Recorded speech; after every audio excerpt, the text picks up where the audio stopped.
tardes, ¿cómo están? Bienvenidas, bienvenidos. Es un gran honor estar aquí nuevamente en este gran recinto, la Biblioteca Vasconcelos.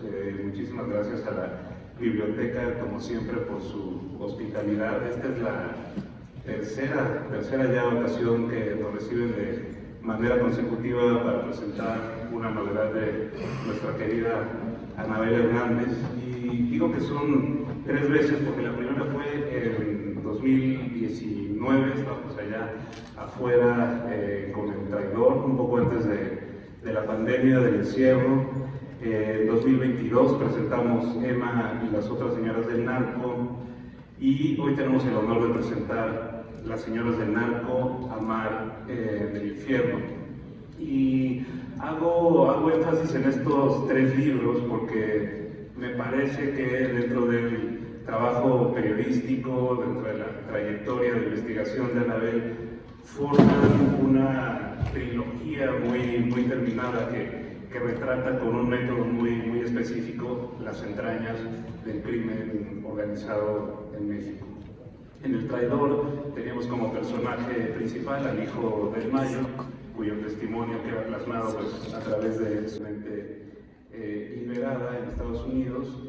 Y ahora en Las señoras del narco tenemos como personaje guía pues a una de las parejas sentimentales de Arturo Beltrán Leiva, a la que la propia Anabel le gusta identificar como una especie de caronte, ¿no? De guía del Hades, del inframundo, que es ese infierno que se vive dentro del crimen organizado. Y precisamente con este libro, Las señoras del narco, pues me parece que de alguna manera se cierra esa trilogía que pone al descubierto no solo la connivencia entre las estructuras del Estado, las estructuras del crimen organizado, como lo podría haber hecho en otros libros árabes como Los cómplices del presidente o los señores del narco, sino que también entra este otro mundo que tiene que ver con el mundo del espectáculo. Se juntan estos 3 mundos y pues como dice también la propia Anabel, llegamos hasta la alcoba, nos internamos en la propia psique de estos personajes que forman parte de las filas del crimen organizado y que cruzan las vidas de los ciudadanos comunes y corrientes, de los ciudadanos de a pie, porque pues de alguna manera ahí está la fuente de la crisis de inseguridad que vivimos desde hace algunos años y la violencia que padecemos. Recordar que todo este trabajo que hago, que todas estas investigaciones que hago, que todas estas noches sin dormir y estos viajes al infierno, que siempre uno deja una parte de sí mismo. Yo dejo una parte de mí cada vez que bajo a estos mundos para rescatar estas historias, para ponerlas ante sus ojos. Lo hago por ustedes, realmente lo hago por ustedes. Cuando estaba escribiendo este libro, yo creo que es de los libros que más trabajo me han costado escribir. Incluso me acuerdo que le llamaba frecuentemente a Enrique y decía, Enrique, pero es que hay cosas que no debería de escribir, ¿no? pero bueno, debo de escribir, ¿no? Y de verdad, a veces estaba así con los dedos que me temblaban, me quemaban, cuando estaba en la computadora y me preguntaba si es tanta información, llegar hasta puntos de verdad recovecos tan íntimos, valía la pena, si era necesario contarlos. Algunos de los episodios de las personas que uno podría decir es la vida íntima de las personas. Y después de verdad me detenía por horas o días y me daba cuenta que no, que es información que merecen saber ustedes, porque no son vidas privadas. La gente que se mete en ese mundo de criminalidad, mujeres, hombres, funcionarios públicos, etcétera, etcétera, no lo hacen desde un punto de vista privado, porque esta privacidad que ellos quieren defender, ellos y ellas, es una privacidad que nos intoxica. Es lo que hacen en privado, es lo que permite que México esté destruido como hoy. Así que realmente para mí ha sido muy doloroso escribir este libro, pero la verdad puedo decir que no me lo van a creer, pero ha sido así de verdad. Muchas veces cuando me ponía a llorar, cuando estaba escribiendo o cuando temblaba, pensaba en ustedes y lo sentía conmigo. De verdad, lo sentía conmigo. Y por eso pienso que toda esta carrera de libros que he hecho somos cómplices. Porque gracias a ustedes, y tal vez nunca pueda yo terminar de las palabras suficientes para decirles que me han hecho libre y que me han hecho la periodista que soy. Y que lo que soy está al servicio de ustedes, no está al servicio de nadie más. Les guste o no les guste. Yo estoy al servicio de mis lectores, de los ciudadanos, y ya que cada quien libremente tome sus propias decisiones con lo que lee, que cada quien reflexione, pero yo estoy al servicio de ustedes.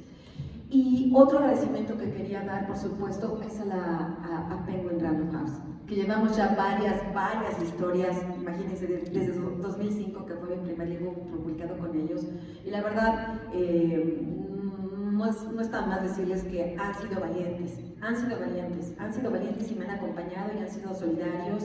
Y también gracias a ellos yo soy la periodista que soy, gracias a su apoyo, gracias a su confianza. Y a veces ponen los ojos así de plato cuando les digo de qué va a ser el libro y bueno, aguantan y dicen, vamos. Entonces, bueno, quería agradecer eso. Y quería comenzar con algo que escribí, un poco como esta reflexión de ¿por qué hago esto? Yo me lo cuestiono frecuentemente. Yo no soy un robot o una tonta que sea un autómata, que esté haciendo cosas sin detenerse a preguntarse ¿y por qué lo estoy haciendo?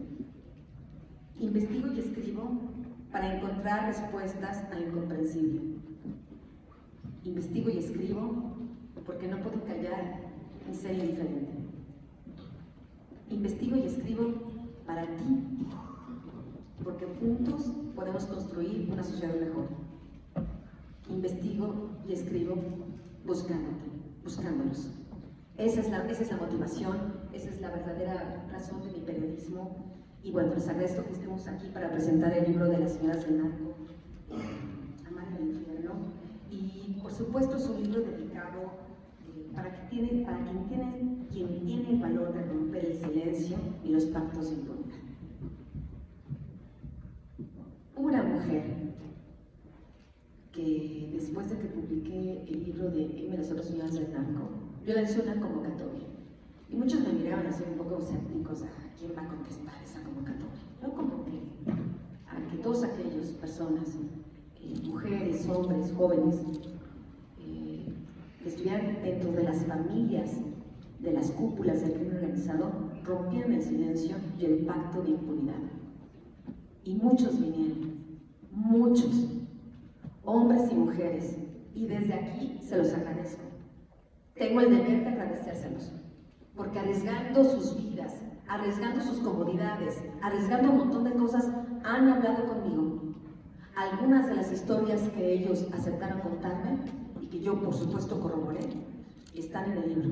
Otras todavía siguen en periodo de maduración. Y quiero que lo sepan, están madurando, porque yo cuando hablo con estas personas siempre les digo y dejo claras mis reglas de si bien hay que estar atravesando este puente entre una periodista y el mundo de la ilegalidad, siempre pongo mis reglas y digo, bueno, una de esas reglas es, le agradezco compartir su historia, le agradezco compartir la información, pero yo por supuesto tengo que pasar por todo un filtro de información, de búsqueda, de investigación para poder corroborar cada cosa. Hoy este método de investigación que estoy realizando comienza a llamar la atención en otras partes del mundo.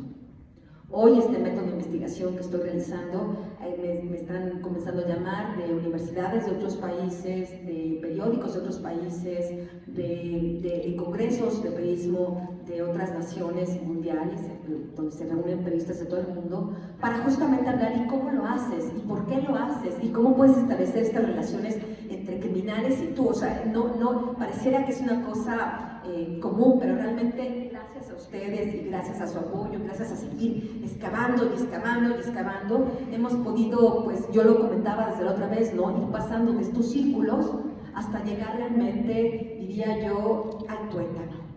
Dijéramos que, al hueso. Hemos llegado finalmente al hueso y hemos llegado finalmente a entender mucho más de cerca cómo son estos mundos criminales, porque esos mundos criminales, lo que ocurre ahí es de interés público, porque lo que ocurre ahí no nos lo van a contar los funcionarios corruptos.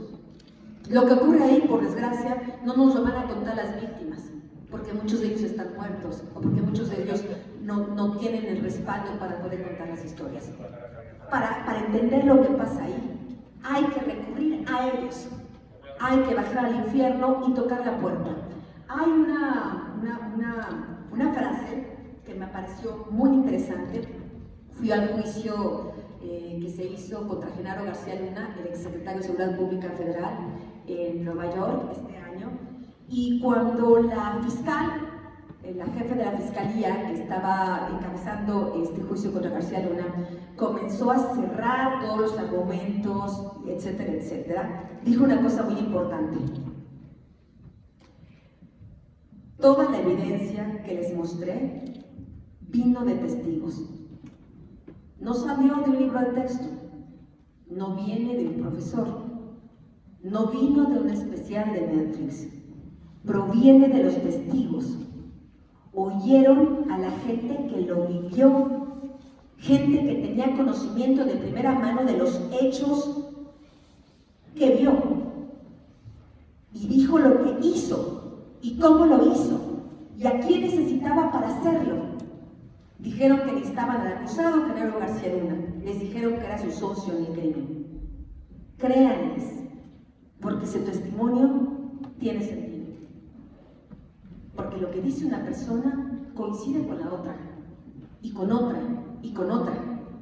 Las piezas encajan, se corroboran entre sí. Eso es el testimonio de Celeste.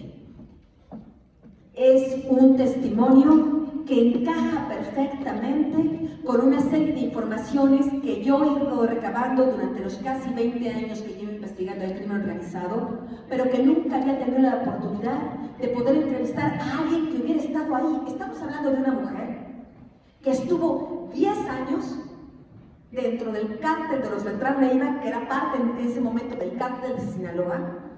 El cártel de Sinaloa estaba en esa época compuesta por 3 ingredientes, por 3 jefes.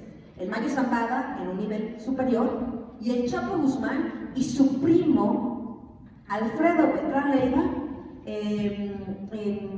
Arturo Beltrán Leiva, en el mismo nivel, en el mismo rango.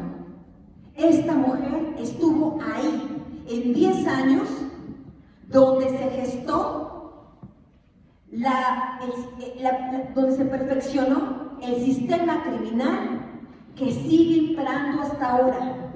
Y gracias a Celeste podemos ver que muchos de aquellos protagonistas hoy siguen en el poder, hoy tienen cargos públicos, se visten, se disfrazan con nuevos partidos políticos, como por ejemplo el partido oficial Morena, etcétera, etcétera, y otros. Pero ahí están. Y entonces, gracias al testimonio de Celeste, uno puede ver que este sistema criminal sigue intocable. Y uno se preguntaría, ¿por qué? ¿Cuántos gobiernos? PAN, otro PAN, PRI, ahora Morena. Y uno se pregunta, ¿y por qué está intocable? Aquí hay respuestas. Aquí hay respuestas. Celeste me buscó justamente cuando salió el libro de Emma y las dos señoras del narco, y me dijo, hay cosas que yo quiero contarle. Tengo información que le va a ayudar a usted a armar su rompecabezas. Ella estaba en peligro su vida, ella me acepta hablar conmigo, tengo que viajar a Estados Unidos, porque Celeste, que es una mujer que pienso que su historia es una historia universal de tantas mujeres que sufren pobreza y violencia en el país, tantas mujeres que buscan y buscan y buscan recomenzar y recomenzar, y cada vez que recomienzan les dan un puño en la cara o en el estómago para tirarlas de nuevo en el suelo. Celeste es una de esas mujeres. Estoy segura que cuando ustedes lean el libro, hombres y mujeres podrán verse reflejados y ver reflejado tanto de nosotros en ella, porque al final, y lo verán en el libro, tanto de que parece ese mundo bizarro, exagerado, que uno dice, no, eso no tiene que ver conmigo. Finalmente, lo que ocurre ahí son las mismas pasiones humanas, los mismos deseos, las mismas familias que se sientan a conversar, los mismos amigos que comienzan a jugar con balitas de goma, solo que esos son narcotraficantes, tienen la metralleta por un lado y las balas de goma por otro, ¿no? Qué bizarro, qué infame. A salir a la luz, hay que darle su tiempo, ella tiene que tomar la decisión, pero cuidado con quien quiera pensar que puede desacreditar un testimonio como este. Audio número 1. Yo vengo aquí, yo primeramente yo soy ejecutivo porque yo quiero hablar de la verdad. No, si quisiera una novela, porque hubiera hablado a Arturo Pérez Reverte, oye, hazme famosa, mira hasta la Reina Azul. No, eso es una novela. La realidad son los hechos factibles que se pueden comprobar. En el caso tuyo, por ejemplo, tú dices, bueno, vamos a hablar de estas señoras del narco. Yo creo que si hablamos de una, lo justo es que se hable de todas. O sea, es lo justo, porque si no estamos siendo... ¿Quiénes son estas todas? Todas, ellos, ¿sí? Por ejemplo, está el caso de Galilea, seguro, ¿sí? Tenemos a Miguel, seguro. Porque tú hablaste directa. Yo hablé con ella, y yo sé de lo que del dinero que se le dio, y Arturo me lo confirmó en la casa de Escarcha. Arturo no era hecho, si Arturo decía, me comió esa pollita, se la comió, y si no se la comió, ¿cómo lo elimina? Audio número 2. Estoy saliendo yo aquí salimos todas. Cada quien tenemos que asumir nuestra responsabilidad. Por eso no vine aquí vestida de corderita, vine a ver, si está corrupta, esto es lo que fui. A lo mejor tú te vas a formar tu criterio de acuerdo a mis circunstancias. Y a lo mejor ellas tendrán otras, pero pues ya verán ellas si quieren darte su versión, ¿no? Así es como se presenta Celeste en esta entrevista, sin máscaras, así tal cual, lisa y llana. Y es así, sin ningún dejo de censura, comenzando a criticarse a sí misma, porque no es que ella haya venido a justificarse. Ella lo primero que dice, esto es lo que soy. Y te voy a contar mi historia, porque espero que esta historia tenga impacto en otras mujeres, para que otras mujeres no tengan que llegar a los niveles, a los mundos a los que yo llegué. Este era el propósito profundo de Celeste. Y me comienza a contar su historia, y es ahí donde nos narra que es una mujer que nace en una familia muy pobre, una mujer que sufre violencia por parte de su propia madre, una mujer que se casa muy joven y termina huyendo porque el marido casi le mata a golpes, una mujer que se intenta casar de nuevo y la vuelven a golpear. ¿Saben lo que decía Celeste? ¿Por qué se enamoró de Arturo Beltrán Leiva? Se enamoró de acuerdo a su propio testimonio.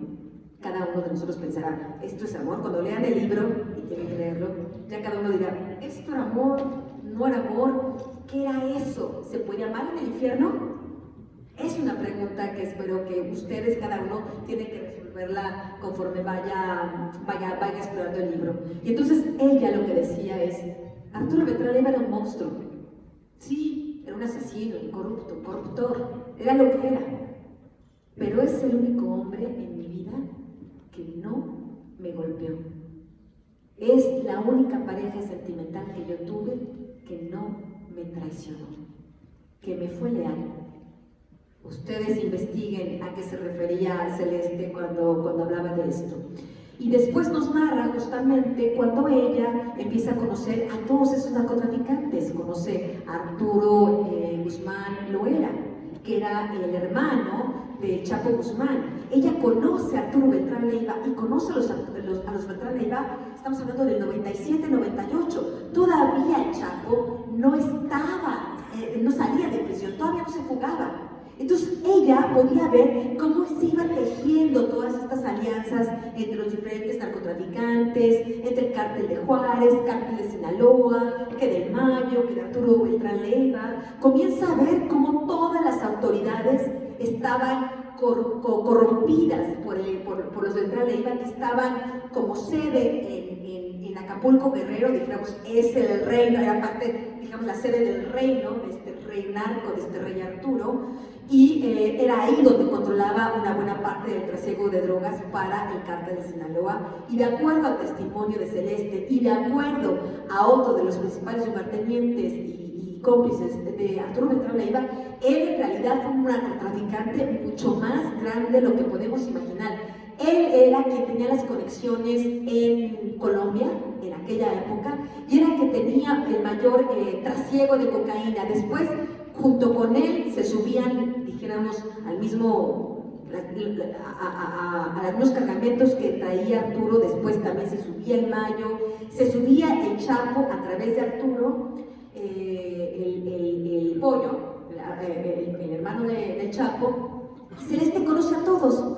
Celeste tiene un hermano muy joven, que Celeste era su madre, y ya entenderán por qué Celeste era la madre de este hermano. Y como el hermano, de acuerdo a Celeste, pues tenía un perfil bastante conflictivo, ella pensó que la mejor manera de conducirlo era poniéndolo a trabajar con Arturo Beltrán Leiva. Como ocurre en muchas otras familias en México. El muchacho comienza a trabajar y adivina a quién conoce. Conoce a los chapitos. Se hace amigo de los chapitos. Estos supernarcos que ahora vemos como los más buscados, los responsables del tráfico de fentanilo y de tantas muertes en Estados Unidos, etcétera, etcétera. Estos que ahora son unos monstruos. El hermano de Celeste los conoció allá en Puerto Vallarta, echando cerveza, en coches costosos, en restaurantes. Y el hermano de Celeste, que era un poquito menor que los chapitos, le decía que ya eran criminales. Ya cuando el hermano de Celeste andaba con los chapitos, ya eran ellos criminales. Y después Celeste se va ganando la confianza de Arturo, se convierte en su amante, está ahí. Realmente Celeste es una mujer con la que Arturo Beltrán Leiva convive más que con su propia esposa Marcela. La distancia, Marcela casi, que era la esposa legalmente de Arturo Beltrán Leiva, Arturo casi no la veía. Y entonces, a través de estas reuniones que tenía Celeste, pues comienza a entender cuáles eran, pues, las motivaciones de Arturo Beltrán Leiva, que de nueva cuenta es muy importante este testimonio, porque como es la mujer, su mujer, y es una mujer que lo está viendo mañana, tarde y noche, y conoce todas sus enfermedades y defectos y vicios, sin el prejuicio masculino, debo decir. Porque en el libro de M de Solo Señoras del Narco, cuando yo entrevisté a lugartenientes de esta organización criminal, como que me dijeron muchas cosas y muy importantes, pero como que al final siempre quedaba el dejo de somos machos, ¿no? Aquí nos defendemos entre nosotros. Y no contaban cosas que Celeste cuenta, que solo una mujer puede contar, que solo una mujer que llega a tal intimidad, tal conocimiento del compañero. Digo, señoras, aquí no vamos a contar nuestras historias, ustedes conocen mejor seguramente al marido, al amante o al novio, mejor que nadie, ¿no? Mejor que su mamá, pero bueno, así, imagínense ustedes ahí con el marido o con el novio, pero este es el narcotraficante y el más poderoso del mundo. Así le conocía el Celeste hasta las muelas del juicio a este señor. Bueno, ya, porque era esa su motivación. Llegó un momento, y contaba Celeste, que no importaba el dinero. No le importaban sus hijas, no le importaba su familia, porque casi no los veía. Lo que le importaba no eran los relojes, no eran las camisas, no eran los perfumes que se compraba de la realeza. Él se compró, cuando vean el capítulo del rey Arturo, es que era el rey Arturo, tenía su trono, tenía sus joyas que solo utilizan ahí los hipermillonarios, tenía sus perfumes que solo utilizan los reyes, la realeza, ¿no? Y bueno, este rey Arturo tenía esta debilidad por las mujeres porque era su única satisfacción, era realmente lo único que lo hacía feliz. Y como era lo único que lo hacía feliz, necesitaba de todos estos 400 millones de dólares mensuales, pues para poder tener acceso a todas estas mujeres, a un catálogo inmenso, inmenso de mujeres que era realmente su satisfacción. Entonces, ¿cuál es la motivación de Arturo Beltrán Leiva para traficar y traficar y traficar droga? Eran esas debilidades pues humanas, diría uno, pero extrapoladas al más alto nivel. Vamos con el audio número 3. Arturo, mira, Arturo podía estar muy alto para todos, porque Arturo era súper espléndido, una muchachita cualquiera que ya está haciendo su vida universitaria, haciendo lo que era modelo, les daba $10,000. Porque es necesario más. Lo que pasa es que las artistas se cotizaban más alto, ¿estás de acuerdo? Porque él pagaba por trayectoria, pero $10,000 para una jovencita que está estudiando, pues tanto estos señores querían darle $5,000. O sea, ¿sí me explico? Entonces $10,000 es una forma. $10,000 a la vez para una chica que tiene necesidades, inclusive en casa, que cambie la vida. Arturo era eso. El audio número 4. La motivación de Arturo era muy sencilla. Lo traen ustedes. Los hombres de Sinaloa, déjame, no quisiera ser grosera generalizando, si no es un 98% tienen esa cultura de ser polígamos, o sea, de tener poliamorosos. Más que polígamos, poliamorosos y muchos polígamos, de tener muchas mujeres, como que es parte de su cultura. Además, es parte de la miel que según ellos cosechan cuando llegan a ciertos planos. Era su recompensa. No era el dinero, no era el poder. Estas mujeres eran la miel, eran su recompensa. Por eso es importante explorar quiénes son y cómo son estas mujeres y cómo son estos hombres insaciables. ¿Y por qué? Cualquiera de nosotros seguramente, oye, tú te ganas $400 millones al mes, pues si me saqué la lotería, chao, bye, ¿no? Pero no, él necesitaba esa miel y esa miel era costosa. A lo largo de este recorrido que hace, esta vida que tiene Celeste con Arturo, empieza a encontrar una serie de mujeres, tanto de la vida no famosas y no famosas, que llegaban con Arturo. Hay una mujer muy particular, una mujer que se llama Violeta Vizcarra, una mujer VIP, una mujer insospechable. Nadie jamás hubiera podido pensar lo que había detrás de la historia de esta socialité que después se ve en las revistas de sociales o en los mejores restaurantes o siempre con los artistas, los famosos, etcétera, etcétera. Bueno, esta mujer la conoce Celeste cuando llega a la Ciudad de México. Ella conoce a Arturo en Acapulco, como lo comenté, estuvieron ahí muchos años juntos y de pronto le pide a Arturo y el hermano de Celeste que se vaya a la Ciudad de México. Llega a Celeste a la Ciudad de México y lo que se encuentra es a esta socialité, que era la principal responsable en enganchar a las famosas. Era una muchacha que tenía contactos con Televisa, con Televisión Azteca y con otros círculos artísticos y le llevaba mujeres, le llevaba la miel, le llevaba el panal a este narcotraficante, alimentaba a la bestia. Pero no solo eso, Violeta, de acuerdo al testimonio de Celeste, pareciera que también tenía sentimientos hacia Arturo Beltrán. Vamos con el audio número 5. Una cosa que una vez me dijo Violeta en un hotel, estamos en Villas Patriotismo, sentadas y me dice, Violeta era preciosa, ¿la viste? Sí, ella con mucho poder, bonita la chamaca, media rara, pero una chamaquita, pues yo por eso le digo. Y empieza y me dice, es que Arturo me dijo, no, él no decía Arturo. La única que decía Arturo era yo, era muy igualada, pero ella dice, me dijo el señor que qué lástima que no me conoció más jovencita. Y yo me empiezo a reír y le digo, Violeta, eso se lo dice a todas, no seas estúpida. O sea, por favor, no me dice, ¿por qué el comentario le dice? ¿Por qué no más jovencita? Si ella muy joven, ¿qué más jovencita la quería o a qué se refería? No, más jovencita, o sea, Arturo, cuando se roba a Marcela, su esposa, pues no sé si era virgen o sea, menos experimentada, menos correteada para tener en su casa la esposa. Yo me imagino que a eso se refiere Arturo, pero en general eso se lo decía toda, le digo, Violeta, despierta, güey. O sea, despierta. ¿Violeta se estaba enamorando de Arturo?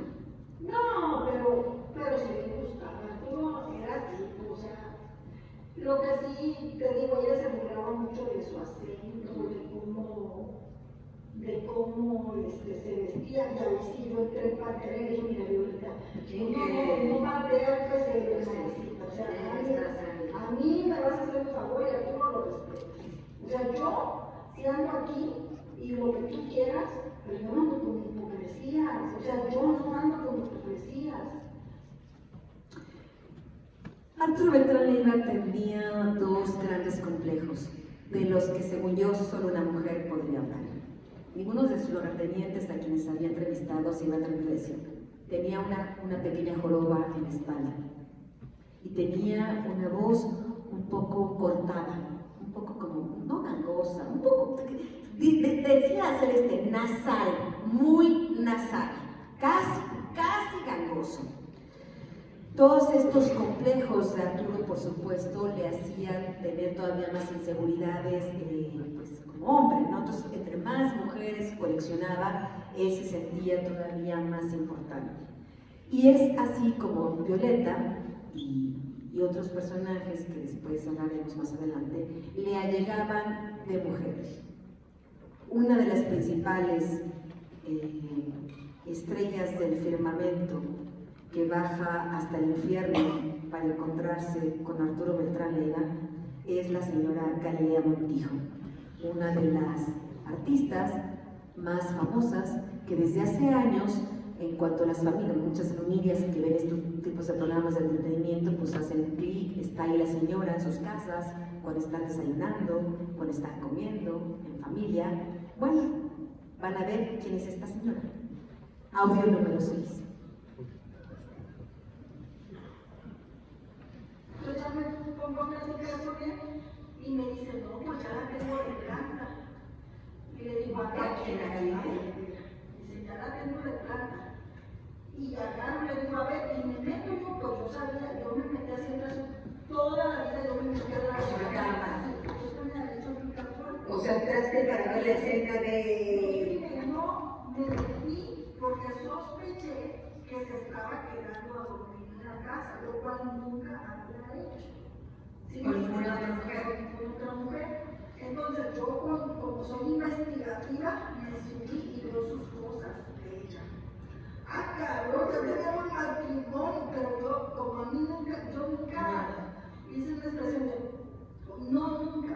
Arturo sabía y yo era... Pero tú ya tenías una relación pasional con Arturo, tenías una relación física íntima o todavía en ese momento.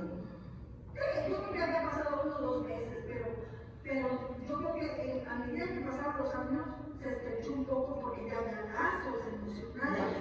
O sea, al principio él siempre me rogaba, es más, él me aventaba el dinero. Tú no sabes, Arturo me aventaba las vacas y yo salía corriendo frente de todos. En primera, porque yo era así, yo sabía cómo también manejarme y luego estaba mi hermano, también mi hermanito, o sea, ¿estás de acuerdo que era una posición rara? Y pues yo abandonaba a mi hermanito, imagínate, se me iban a echar, se me iban a acabar y cosas así, ¿no? Yo pensaba en todo. Entonces cuando no, pues ya tenemos matrimonio, ¿para cuándo era niño? No, pues, no, ya, y somos novios. Ah, pues Te dijo Arturo, somos novios. Él estaba entusiasmadísimo en ese momento con ella. ¿por qué? Te dijo por qué. Porque Galilea sí es el prototipo de mujer que le gusta a Arturo. No es el top, pero sí entra dentro de ese rango. Con Arturo Beltrán Leiva. Entonces me dice él, perdón, de ella, dice, no, dice, ya hasta le tengo, y me dijo, ya hasta le tengo su sueldo. Y salen los otros chicos, en cuanto dijo eso, salió la todo lo que les molestaba a los otros, empezaron a darme una queja. Ahí me di cuenta que él estaba contento, pero los demás no. ¿Cuánto le estaban pagando de sueldo? $200,000. Empezó dándole $200,000 en nómina.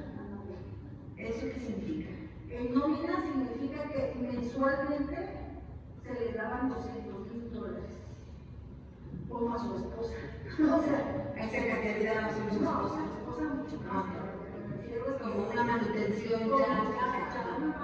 Nómina significa que mes por mes, $200,000. Ah, cabrón. Ay, yo entendí muchas cosas. Entendí que era todo. A ver, yo platiqué con todos, yo fumaba con todos. Cuando uno estaba dormido, yo entraba desde la cocina. Imagínate que esta gente deja a sus familias por años, no hay Navidad, no hay nada. Tienen que estar 365 días, incluido mi hermano, con el Señor. Arriesgando su vida. Arriesgan su vida una y otra porque tuvieron muchos incidentes y muchos quedaron en el camino.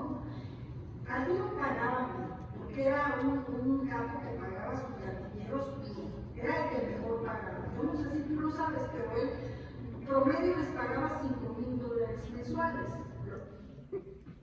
Estamos hablando, cuando ella se refiere a ellos estaban enojados, ellos estaban disgustados, se refiere a Sergio Villarreal Barragán, alias El Grande, uno de los principales capos de la droga y lugarteniente de Arturo Beltrán Leiva, Edgar Valdés Villarreal, alias La Barbie, y toda la serie de asesinos y de sicarios y todos ellos eran los que estaban enojados por este salario que se le estaba dando a esta famosa. Y después Celeste va encontrando que había, como era el nutrimiento de Arturo Beltrán Leiva, había otros personajes que también le llevaban mujeres. Yo llevo investigando desde hace muchos años a un personaje, a un señor llamado, pues, su nombre al menos artístico es Sergio Mayer.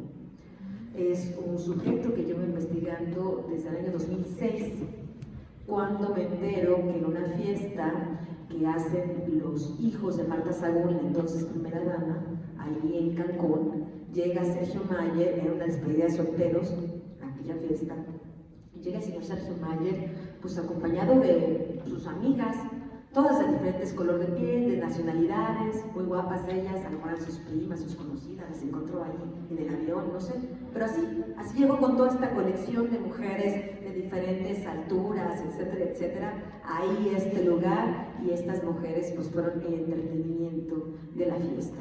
Después lo publico sobre él con los señores del narco, porque se sabía que Sergio Mayer estaba relacionado con la Barbie, con este Edgar Valdés Villarreal, alias la Barbie.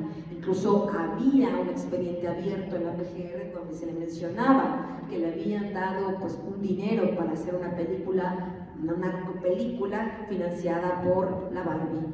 Y bueno, este señor Mayer pues siempre lo negó, pero el expediente estaba abierto. Aquí lo grave es que el señor Mayer pasó de ser pues una persona de la farándula a ser un diputado federal.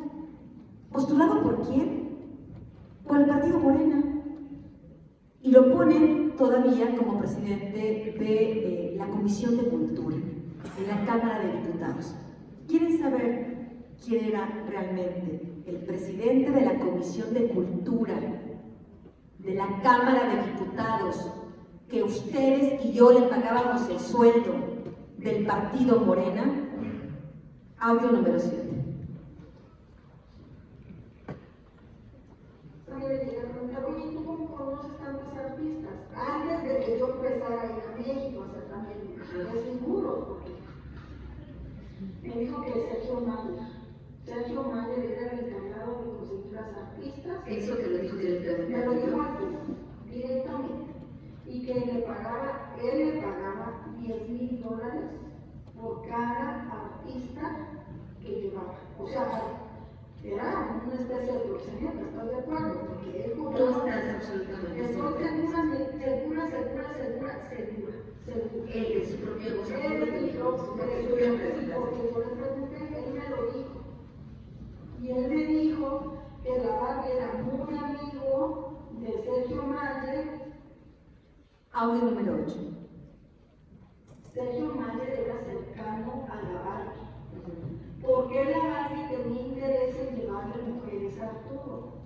Todos tenían interés en llevarle mujeres a Arturo porque Arturo recompensaba muy bien eso en negocios. Era tráfico de drogas. ¿Te acuerdas que te dije? Era punto. Arturo llevaba como una nota mental y daba puntos a la gente. estamos hablando, como esta es la debilidad de Arturo, como este hombre, esta bestia, solo lo único que lo hacía feliz y que lo vivía para eso. Arturo Beltrán Leiva vivía para eso, para poder estar con estas mujeres. Y entonces, entre integrantes del grupo criminal, trataban de allegarle pues lo más apetitoso, lo más inalcanzable, porque eso, dice Celeste, y ustedes escucharon, daba negocios. ¿Esto qué negocios eran los que hacían? De tráfico de droga. Era tan importante para Arturo alimentarse de estas mujeres que daba, regalaba toneladas de cocaína, tú de la cocaína que traje, quédate tú con 5 toneladas como premios por las mujeres que le llevaban. Y estamos hablando de que el señor Mayer, como bien se sabe, pues siempre ha negado esto, incluso hace muy pocos días. Él decía, pues que Anabel Hernández pruebe, que Anabel Hernández diga, no voy a tener que hacerlo yo. Uno de sus empleados finalmente decidió hablar. Aquí va una entrevista que justamente Armando González, alias El Muñeco, dio hace apenas el 20 de septiembre, apenas unos días después de que fue el lanzamiento del libro, a un señor llamado periodista Gustavo Adolfo Infante. Vamos con ese video número 9. Oye, Muñeco, por otro lado, yo me enteré que por esa época también más o menos Mayer era productor de cine e hizo una película con el tema del narcotráfico. ¿Te invitó a trabajar en ella? Fíjate que íbamos en la camioneta cuando nos hizo mención de eso, de que le habían dado pues el dinero, $200,000 para hacer una película y que tenía que ser de la Barbie. Yo la verdad el personaje de la Barbie no lo conocía yo muy bien, yo no estaba tan involucrado en eso, que hasta después supe que era una persona de mucho cuidado y todo eso. Y sí nos ofreció a todos, algunos fueron, la verdad no voy a decir nombres, los que no fuimos fueron Roberto y yo. Roberto Azar y yo no fuimos porque tuvimos trabajo aquí en México. Nos ofrecían $10,000 por estar una semana y grabarlo en Monterrey. Supe que se grabó la película, pero a raíz de todo esto que sucedió, que ya después supe quién era la Barbie y todo eso, pues sí, ya yo me echó para atrás y ya decidieron sacarla. Pero que se grabó, yo sí supe que se grabó. O sea, se hizo Mayer produjo una película sobre la Barbie, ese señor narcotraficante. La vida de la Barbie. Sí, nos platicaron que era parte de la vida de la Barbie. Entonces, sí que recibió $200,000, que eran los que iban a... ¿Perdón? ¿De quién recibió ese dinero? ¿Te contó? No dijo de quién, pero sí dijo que le habían dado $200,000, que tanto era con la Barbie. Entonces, Claro, ahora Armando, te está dando cariño. Mi pregunta es, ¿por qué después de tantos años decir esto, primero, en contra de Sergio? Y tengo entendido que en ese entonces el proyecto era dirigido por Sergio y Alexis. ¿Cuál era la diferencia entre un socio y otro? ¿Y por qué uno sí cumplía y el otro no? ¿Cómo para entenderlo? Lo que pasa es que Alexis nunca apareció. Nosotros siempre tuvimos contacto con Sergio. Y Alexis yo nunca lo vi. Yo no lo vi una sola vez que me fue a ver al hospital y al inicio de cuando hicimos el contrato, que firmamos el contrato, fue una de las únicas 2 veces que lo vi. Y ahí ya no lo volví a ver más. O sea que estaba encargado totalmente al 100, para nosotros era Sergio Mayer. Ok, ¿y por qué a lo largo del tiempo que había esta versión y ahora declararlo? Porque no se me había preguntado. Yo supe ahí en el libro que sacó Anabel que habían comentado esto de lo de Sergio, pero no se me había preguntado y ahorita que tengo la oportunidad pues, de decirlo, pues abiertamente lo digo, ¿no? Y pues que lo sostenga, ¿por qué no dice la verdad, ¿no? Que sí se hizo la película y pues que al final se arrepintió y ya, ¿no? Pero ¿por qué no da la cara Sergio? Este era nuestro ilustre, el presidente de la Comisión de Cultura de la Cámara de Diputados Federal. ¿Por qué es importante señalarlo? En el libro hay otros morenistas, hay otros funcionarios públicos actuales que pertenecían a esa red criminal de Arturo Beltrán Leiva y que hoy están en el poder. Ustedes lo van a encontrar en el libro. Su nombre se llama Pedro Aces, un ilustre senador de la República por algunos meses, también del partido Moreno. Coincidentemente, yo no estoy diciendo pues por qué sí o por qué no, es del partido Morena, es un líder sindical muy querido y muy apoyado por el presidente de la República, Andrés Manuel López Obrador, que va a sus eventos, que le levanta la mano, que le aplaude. Bueno, pues ya vamos dos. Algo pasa en México y por eso estamos diciendo de este sistema criminal. Estamos diciendo, ¿y por qué las cosas no cambian? Pues porque los mismos personas involucradas en estos círculos de crimen organizado están hoy vigentes, andando así como la fresca mañana. Verán también ahí, por ejemplo, toda esta historia del abuelo, de quien fue suegro de la ahora gobernadora Evelyn Salgado de Guerrero, Joaquín Alonso alias El Abulón, el hombre que quería matar a Celeste, el hombre que obliga a Celeste a tener que irse de Acapulco e irse a Estados Unidos. Bueno, este hombre es el padre de la pareja de Evelyn con quien procreó un hijo, es decir, es el abuelo de su hijo, de uno de sus hijos. Y uno se pregunta, ¿y por qué Guerrero está incendiado? ¿Por qué el crimen organizado puede imponer el precio de la tortilla, del pollo? ¿Por qué todos estos descabezados? ¿Por qué todos estos funcionarios muertos? Bueno, tal vez todas estas relaciones que parecieran de la vida privada, todas estas relaciones familiares, todos estos movimientos que hay detrás de lo que no podemos ver, muchas veces está marcando la historia de nuestro país. Por eso es importante poder llegar ahí y sacar esta información y entonces empezamos a tener algunas respuestas de por qué estamos como estamos. También Celeste le constaba el tema de la corrupción. Ella vio a diferentes funcionarios públicos del más alto nivel, escuchó las conversaciones que tenía Arturo Beltrán Leiva con ellos, supo de todos los sobornos que pagó a Genaro García Luna y a otros funcionarios, supo de su relación con el ilustre general Salvador Cienfuegos. ¿Se acuerdan de ese general que el presidente va y rescata a Estados Unidos porque injustamente estaba señalado por el crimen de estar involucrado con el cártel de los Beltrán Leiva, una célula del cártel de los Beltrán Leiva? Bueno, pues este señor Cienfuegos, entonces era el general responsable de esta área donde estaba la sede del reino, del rey Arturo, hablaba frecuentemente con Arturo Beltrán Leiva y esto le consta a Celeste.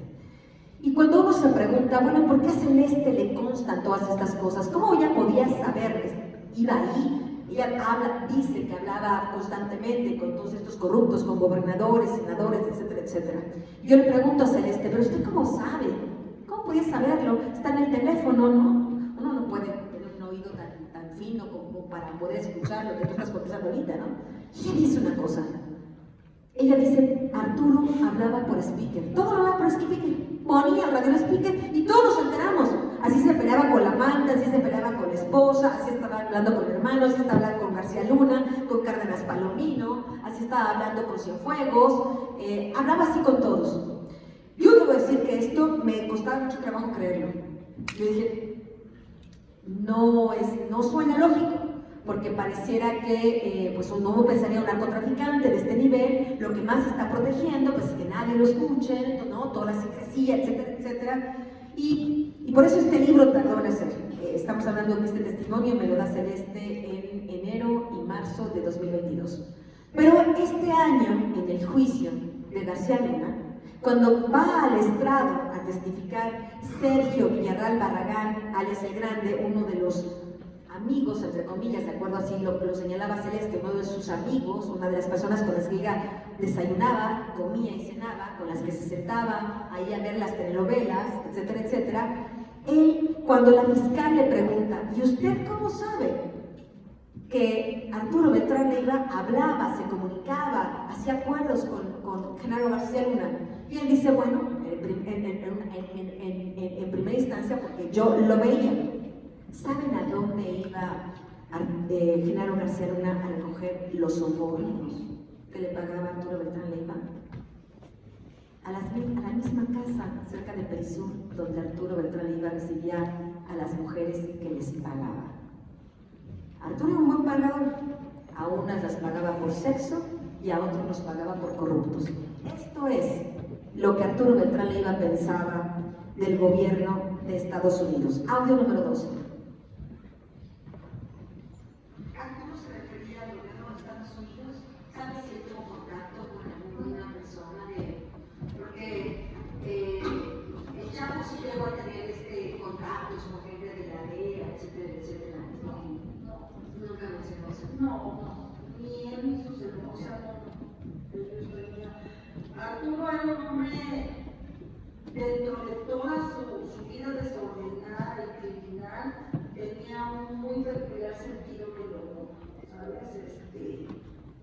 O sea, no negaba la luz de su parroquia, sabía quién era, pero no. Tenía respeto sí, o sea, sabía que las autoridades americanas representan la ley y una autoridad mucho más firme. Por la de México no. Él nomás se preocupaba igual con billeteros, igual que las mujeres, pero no tenía ningún tipo de respeto por la ley de México. Ninguno, por ninguno. Nadie. ¿Qué más pensaba Arturo Beltrán Leiva del gobierno de México? Audio número 13. Él alguna vez expresaba, decía algo sobre cuál es su concepto del gobierno de México. Decía en un comentario, desprecio. Él siempre externaba desprecio porque le parecían muy ruines. O sea, le parecían muy ruines, muy despreocupados por la gente, esa es la realidad. Y sí, como con desprecio. Y sí sentía presión porque tenía que generar muchos millones para pagar y quitar esa maquinaria. Sí sentía como presión. ¿Cómo se empieza la presión? ¿Cómo la manifestaba? A mí me lo decía, ¿qué me decía?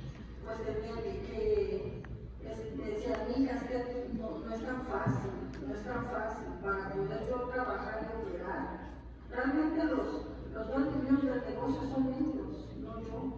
Yo no me engaño. Los dueños del negocio son ellos, yo no me engaño. Me quieren hacer creer, pero yo soy el que trabaja, el que corre los riesgos y todos, y ellos nomás están sentados recibiendo su dinero. Ese era el tipo de protesta de parte de él, y esa era la idea que tenía, de una especie de marionetas. Yo se sentía como una especie de marioneta del gobierno, más que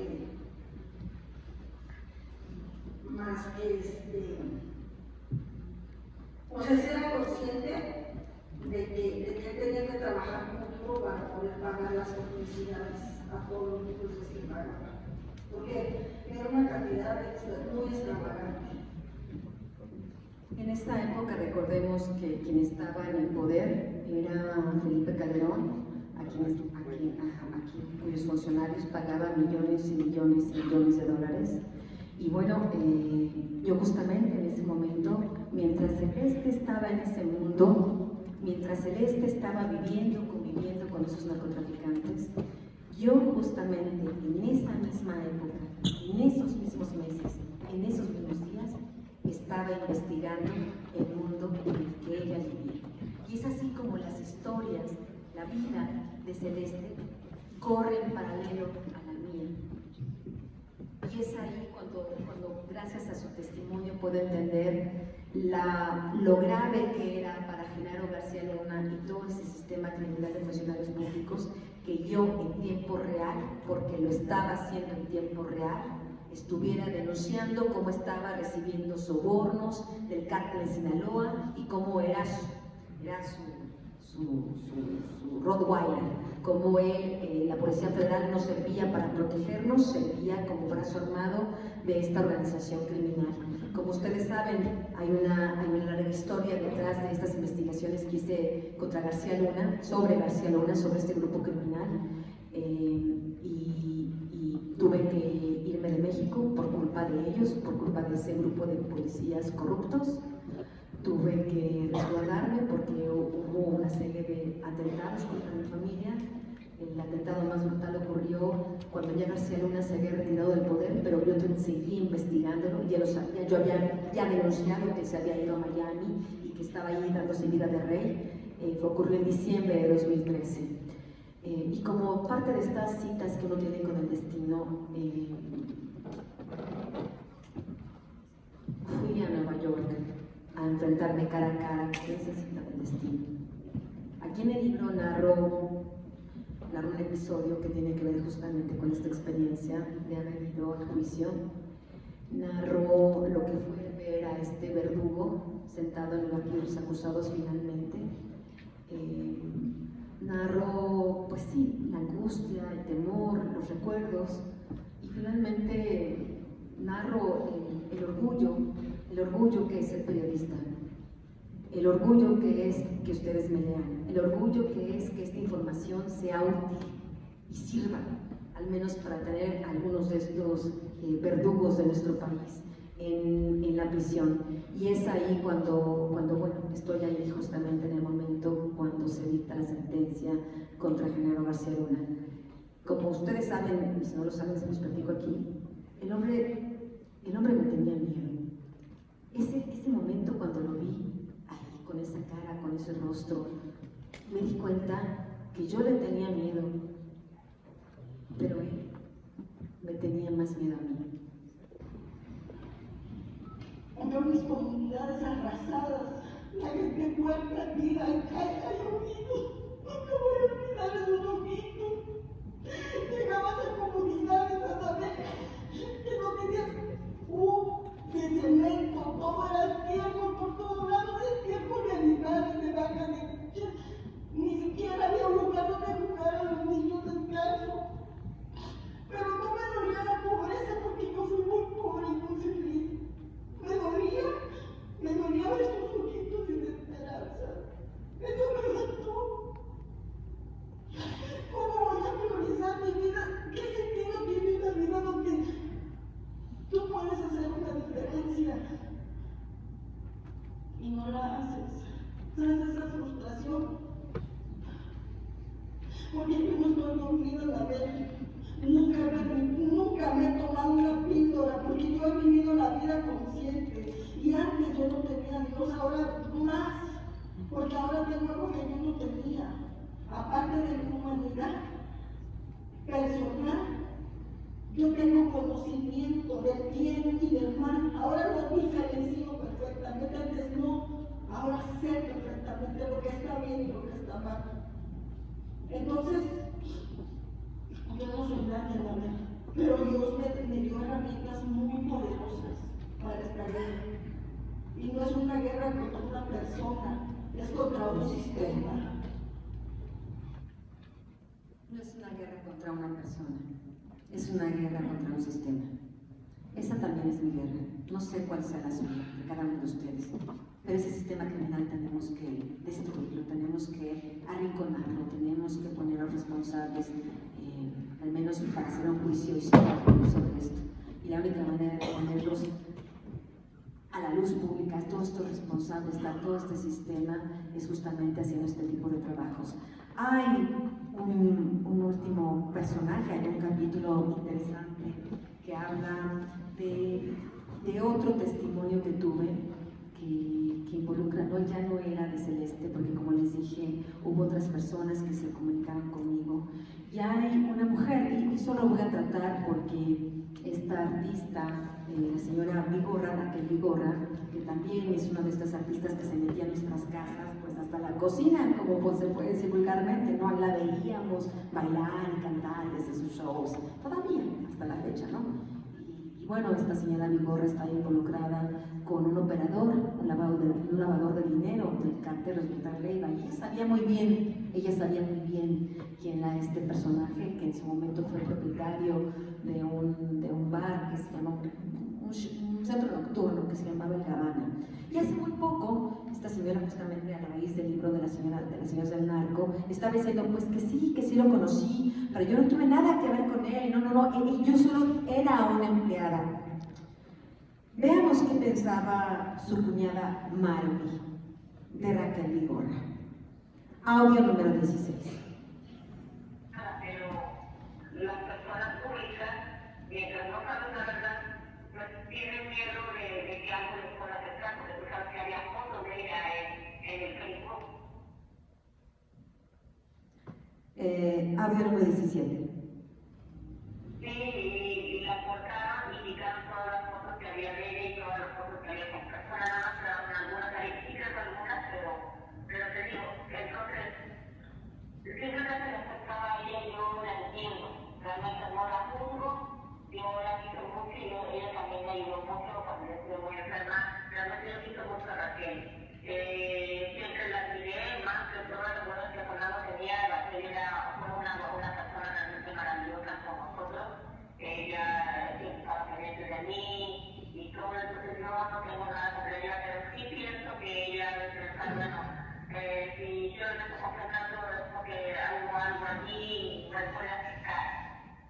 De todas las novias de Fernando, se refiere al lavador de dinero, Raquel era la que mejor me caía. Nos queda muy claro de qué se trata esto. Y bueno, ahí podrán encontrar otros personajes, otras señoras del narco, las mujeres de los Chapitos, quien sustituye a Emma como la reina del cártel Sinaloa, lo podrán encontrar aquí.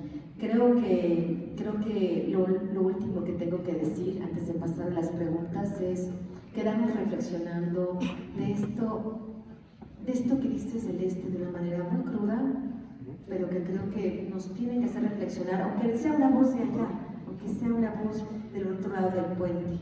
Creo que es válido poder reflexionar acerca de yo vivía en la mierda flotaba alrededor mío y yo no hacía nada.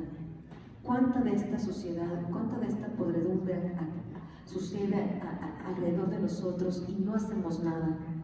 ¿Cuántas veces somos apáticos? ¿Cuántas veces somos indiferentes? A mí me parece que necesitamos realmente mirar las cosas desde un punto de vista mucho más crítico cada uno de nosotros del papel que tenemos en este sistema criminal. Creo que cuando vean y lean el libro podrán entender que de una u otra manera, con nuestro silencio, cuando voltemos hacia otra parte, cuando somos ovejas y no ciudadanos, siempre estamos abonando, siempre estamos ayunando, siempre estamos alimentando a esa bestia que es el sistema criminal.